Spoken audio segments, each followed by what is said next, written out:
But what you're doing is you're reinforcing the things that you've just told them. You've modeled it for them. You've given the visual images to add the picture of it, and then you're giving them an opportunity to practice. You've mapped out that routine.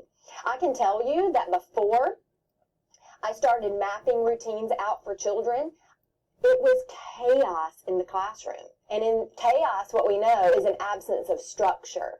And so what I realized was that in order to meet the kids and give them what they needed, I had to reflect on that and say, what am I going to do to help? And what I needed to go back and do is reteach those routines.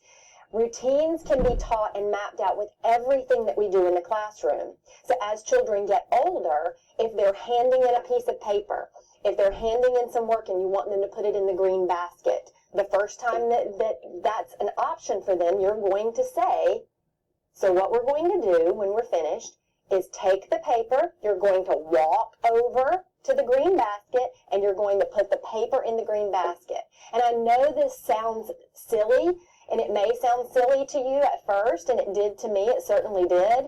But I will tell you, when you show them exactly what you want them to do, and you give them the map of that, it's amazing and how much more smoothly everything goes in your classroom. Now, if you take that outside the classroom, it also is for home too. So when you're